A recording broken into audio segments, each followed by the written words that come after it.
Raghavi charitable trust ಸೇವಾ foundation ವತಿಯಿಂದ ವಿಶ್ವ ಪರಿಸರ ದಿನಾಚರಣೆ. ನೂರಾರು ಗಿಡಗಳನ್ನ ನೆಟ್ಟು ಪರಿಸರ ದಿನಾಚರಣೆ ಆಚರಿಸಿದ ರಾಘವಿ ಚಾರಿಟಬಲ್ ಟ್ರಸ್ಟ್. ಕಾಡನ್ನ ನಾವು ಎಷ್ಟು ಬಳಸಿಕೊಂಡಿದ್ದೆವೋ ಅಷ್ಟು ಕಾಡು ಬೆಳೆಸುವುದು ನಮ್ಮ ಕರ್ತವ್ಯ. ರಾಘವೇಂದ್ರ ಸುಂಡ್ರಹಳ್ಳಿ ಹೇಳಿಕೆ.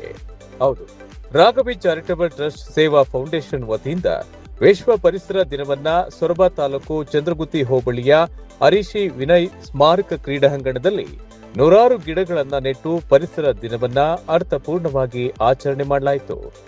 ಈ ಕಾರ್ಯಕ್ರಮದ ಉದ್ಘಾಟನೆಯನ್ನ ಮಾಜಿ ಸಚಿವ ಎಚ್ ಆಲಪ್ಪನವರು ಗಿಡ ನೆಡುವ ಮುಖಾಂತರ ಚಾಲನೆಯನ್ನ ನೀಡಿದರು. ನಂತರ ಮಾಧ್ಯಮದೊಂದಿಗೆ ಮಾತನಾಡಿದ ಅವರು, ಈ ಕಾರ್ಯಕ್ರಮವು ಅರ್ಥಪೂರ್ಣವಾದ ಕಾರ್ಯಕ್ರಮವಾಗಿದೆ. ಈ ಹಿಂದೆ ಕೂಡ ದೇಶದ ಪ್ರಧಾನಮಂತ್ರಿ ನರೇಂದ್ರ ಮೋದಿಯವರು ಕೂಡ ತಮ್ಮ ತಂದೆ ತಾಯಿ ಅವರ ಹೆಸರಲ್ಲಿ ಒಂದು ಗಿಡ ನೆಡಿ ಎಂಬ ಸಂದೇಶವನ್ನ ಕೊಟ್ಟಿದ್ರು. ಅದರಂತೆಯೇ ಸುಂಟರಹಳ್ಳಿಯ ಅಣ್ಣಪ್ಪನವರ ಕುಟುಂಬದವರು ಈ ಒಂದು ಕಾರ್ಯಕ್ರಮ ಮಾಡುತ್ತಿರುವುದು ಸಂತಸದ ವಿಚಾರವಾಗಿದೆ. ಈ ಕಾರ್ಯಕ್ರಮವು ಹೀಗೆ ಮುಂದುವರೆದುಕೊಂಡು ಹೋಗಲಿ ಎಂದು ನಾನು ಆಶಿಸುತ್ತೇನೆ ಎಂದು ಹೇಳಿದರು.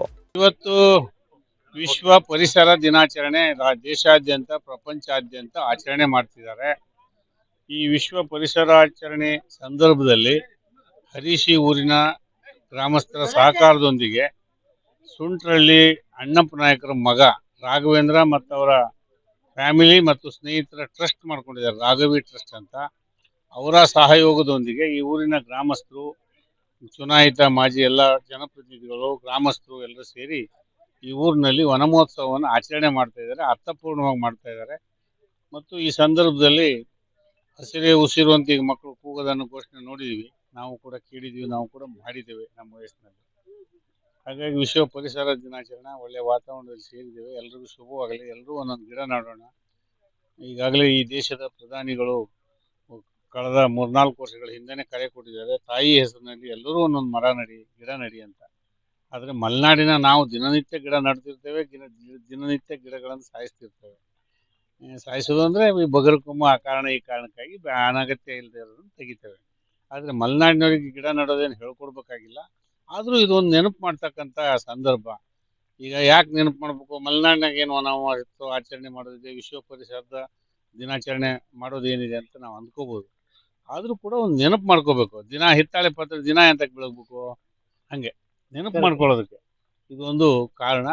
ಇವತ್ತು ಶಾಲಾ ಮಕ್ಕಳ ಜೊತೆ ಸೇರಿ, ಗ್ರಾಮಸ್ಥರ ಜೊತೆ ಸೇರಿ ನಮ್ಮ ರಾಘವಿ ಚಾರಿಟಬಲ್ ಟ್ರಸ್ಟ್ ಮತ್ತು ಸೇವಾ ಫೌಂಡೇಶನ್ ಸೇವಾ ಪ್ರತಿಷ್ಠಾನ ಮಾಡಿದ್ದಾರೆ. ಅವರಿಗೂ ಅವ್ರ ಕುಟುಂಬದವರಿಗೂ ಮತ್ತು ನಮ್ಮ ಹಿರಿಯ ಸ್ನೇಹಿತರು, ಹಿತೈಷಿಗಳು ಹೌದು ಅಣ್ಣಪ್ಪ ನಾಯಕರು ಸುಂಟ್ರಳ್ಳಿ, ಅವರೆಲ್ಲರಿಗೂ ಬಂದಿರುವಂಥ ಎಲ್ಲ ಮುಖಂಡರಿಗೂ ಸೇರಿ ಮಾಡಿದ್ದೇವೆ. ತುಂಬ ಸಂತೋಷದಾಯಕ ವಿಷಯ. ಈ ತಾಲೂಕಿನ ಕೊನೆ ಹಳ್ಳಿ ಇದು.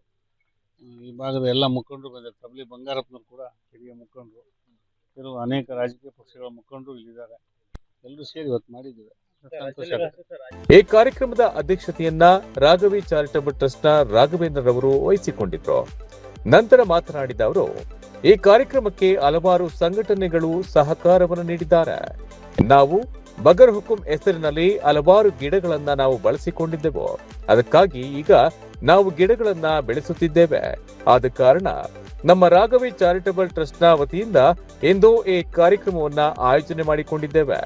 ನಮಗೆ ಸಹಕಾರ ನೀಡಿದಂತ ಎಲ್ಲ ಸಂಘಟನೆಗಳಿಗೂ ಹಾಗೂ ಚಂದ್ರಗುತ್ತಿ ಹೋಬಳಿಯ ಎಲ್ಲ ಸಾರ್ವಜನಿಕರಿಗೆ ಅಭಿನಂದನೆಯನ್ನ ಸಲ್ಲಿಸಿದ್ರು. ರಾಘವೇಂದ್ರ ಸುಂಟ್ರಳ್ಳಿ ಅಂತ ಚಂದ್ರಗುತ್ತಿ ಹೋಬಳಿ ಭಾಗದ ಸಮಾಜ ಸೇವಕರು ಅಂತಲೇ ಹೇಳ್ಕೊತೀನಿ. ಯಾಕಂದರೆ ನಿರಂತರವಾಗಿ ನಾವು ಸಮಾಜ ಸೇವೆಯಲ್ಲಿ ತೊಡಗಿಸ್ಕೊಂಡಿರ್ತಕ್ಕಂಥದ್ದು. ಈ ದಿನ ವಿಶ್ವ ಪರಿಸರ ದಿನದ ಅಂಗವಾಗಿ ಶಿವಮೊಗ್ಗ ಜಿಲ್ಲೆ ಸೊರಬ ತಾಲೂಕು ಚಂದ್ರಗುತ್ತಿ ಭಾಗದಲ್ಲಿ ವಿಶೇಷವಾಗಿ ಶಾಲಾ ಮಕ್ಕಳು ಮತ್ತು ಎಲ್ಲ ಹಿರಿಯರು, ನಾಯಕರು, ರೈತಾಪಿ ವರ್ಗದವರು ಹಾಗೂ ಈ ಭಾಗದ ಕೆಲವು ಸಂಘ ಸಂಸ್ಥೆಗಳು ಕೈ ಜೋಡಿಸ್ಕೊಂಡು ಇವತ್ತು ಪರಿಸರ ದಿನದ ಅಂಗವಾಗಿ ನಮ್ಮ ಕ್ರೀಡಾಂಗಣದ ಸುತ್ತಮುತ್ತ ಒಳ್ಳೆ ಜಾತಿಯ ಗಿಡಗಳನ್ನು ಹಚ್ಚೋದ್ರ ಮುಖಾಂತರ ಇವತ್ತು ನಮ್ಮ ಭಾಗದ ಜನರಿಗೆ ಒಂದು ಪರಿಸರದ ಬಗ್ಗೆ ಅರಿವು ಮೂಡಿಸುವಂಥ ಒಂದು ಪ್ರಯತ್ನ ನಾವು ಮಾಡ್ತಾ ಇದ್ದೇವೆ. ಈ ಕಾರ್ಯಕ್ರಮದೊಂದಿಗೆ ನಾನೇನು ಹೇಳಿ ಇಷ್ಟಪಡ್ತೀನಿ ಅಂದರೆ, ಶಿವಮೊಗ್ಗ ಅಂದರೆ ಮಲೆನಾಡು ಅಂತ ಹೇಳುವಂಥ ಪರಿಪಾಠ ಇದೆ, ನಿಮಗೆಲ್ಲ ಗೊತ್ತಿದೆ. ಇದು ಶಿವಮೊಗ್ಗ ಬಾರ್ಡ್ರ್ ಆಗಿರೋದ್ರಿಂದ, ಸೊರಬ ತಾಲೂಕಿನ ಬಾರ್ಡ್ರ್ ಆಗಿರ್ತಕ್ಕಂಥದ್ದು. ಬಗರುಕುಂ ಹೆಸರಲ್ಲಿ ನಾವು ಸಾಕಷ್ಟು ಸಾಗುವಳಿ ಮಾಡಿದ್ದೀವಿ. ಹಾಗಾಗಿ ಕಾಡನ್ನು ಎಷ್ಟು ನಾವು ಬಳಸ್ಕೊಂಡಿದ್ದೀವೋ ಅಷ್ಟೇ ಕಾಡನ್ನು ಹಚ್ಚುವ ಕರ್ತವ್ಯ ನಮ್ಮೆಲ್ಲರದ್ದು ಇದೆ ಅಂತ ಅಂದ್ಕೊಂಡಿದ್ದೀನಿ. ಹಾಗಾಗಿ ಇವತ್ತು ಗಿಡ ನೆಡೋದ್ರ ಮುಖಾಂತರ ಸಾಂಕೇತಿಕವಾಗಿ ಇದು ನಿರಂತರವಾಗಿರಬೇಕು. ಇದೇನೋ ಗಿಡ ಹಚ್ಚಿದ್ವಿ, ಒಂದು ಕಾರ್ಯಕ್ರಮ ಮಾಡಿದ್ವಿ ಅನ್ನೋದಲ್ಲ. ಪ್ರತಿ ಮನೆಗೂ, ಪ್ರತಿ ಮಕ್ಕಳಿಗೂ ಈ ಬಗ್ಗೆ ವಿಮರ್ಶೆ ಆಗಬೇಕು. ಈ ಒಂದು ಕೆಲಸ ನಿರಂತರವಾಗಿ ನಡೀತಾ ಇರಬೇಕು. ಕಾಡು ಬೆಳೆಸೋದ್ರಿಂದ ಮುಂದಿನ ದಿನಗಳಲ್ಲಿ ಪೀಳಿಗೆಗೆ ಇದು ಒಂದು ಉಸಿರಾಡೋದಕ್ಕೆ ಒಂದು ಅವಕಾಶ ಮಾಡಿಕೊಡುವಂಥ ಒಂದು ಪ್ರಮೇಯ ಉಂಟಾಗಬಾರ್ದು. ಅದಕ್ಕಾಗಿ ಆ ಉಸಿರಾಡೋಕ್ಕೆ ಈಗಿಂದಲೇ ಪರಿಸರವನ್ನು ಅಭಿವೃದ್ಧಿ ಮಾಡೋದ್ರಿಂದ ಮುಂದಿನ ಮಕ್ಕಳಿಗೂ ಕೂಡ ಉಸಿರಾಡೋಕ್ಕೆ ಅವಕಾಶ ಕೊಟ್ಟು ನಾವು ಹೋಗಬೇಕಂತ ನನ್ನ ಮನವಿ. ಆದರೆ ನಾನು ಹೇಳ್ತೀನಿ, ಇತ್ತೀಚಿನ ದಿನಗಳಲ್ಲಿ ಫಾರೆಸ್ಟ್ ಇಲಾಖೆಯು ಭಾಳ ಉನ್ನತ ಮಟ್ಟದಲ್ಲಿ ಕಾರ್ಯನಿರ್ವಹಿಸ್ತಾ ಇದೆ. ಎಲ್ಲೂ ಕೂಡ ಅಷ್ಟು ಸುಲಭದಲ್ಲಿ ಒಂದು ಗಿಡ ಕಡಿಯೋಕ್ಕೆ ಸಾಧ್ಯ ಇಲ್ಲ. ಈಗೂ ಕೂಡ ಜನರು ಕೂಡ ಅದರ ಬಗ್ಗೆ ಅರಿವು ಕೂಡ ಬಂದಿದೆ ಜನರಿಗೆ. ಯಾಕೆಂದರೆ ಇದು ನಮ್ಮ ಕಾಡು, ನಮ್ಮ ಮಕ್ಕಳ ಭವಿಷ್ಯ ಅನ್ನೋದು ಅರ್ಥ ಮಾಡ್ಕೊಂಡಿದ್ದಾರೆ. ಹಾಗಾಗಿ ನಮ್ಮ ಶ್ರೀಶಿಕೆಯಲ್ಲಿ ಕೂಡ ಹಸಿರು ಉಸಿರು ಅಂತ ಒಂದು ಶ್ರೀಶಿಕೆಯನ್ನು ಇಟ್ಟಿದ್ದೀವಿ. ಶ್ರೀಶಿಕೆಯಲ್ಲಿ ಅರ್ಥ ಇದೆ, ಎಲ್ಲ ನಮ್ಮ ಮಲೆನಾಡು ಜನರಿಗೆ ಬುದ್ಧಿ ಬಂದಿದೆ, ಎಲ್ರಿಗೂ ಗೊತ್ತಿದೆ ಪರಿಸರ ಉಳಿಸ್ಕೋಬೇಕಂತ. ಆ ರೀತಿ ಅರಣ್ಯ ನಾಶ ನನ್ನ ಪ್ರಕಾರ 100ಕ್ಕೆ 95% ಕಡಿಮೆ ಆಗಿದೆ ಅಂತ ಹೇಳ್ತೀನಿ. ಯಾವುದೇ ಕಾರ್ಯಕ್ರಮ ಇರಲಿ, ಸಾಮಾಜಿಕವಾಗಿ ನಾಳೆ ಮಕ್ಕಳ ಪೀಳಿಗೆಗೆ ಅಥವಾ ಸಾಮಾಜಿಕವಾಗಿ ಅದು ನಮಗೆ ಒಳ್ಳೆಯದಾಗುತ್ತೆ ಅಂದರೆ ಪಕ್ಷಾತೀತವಾಗಿ ಕೈ ಜೋಡಿಸುವುದನ್ನು ಕಲೀರಿ.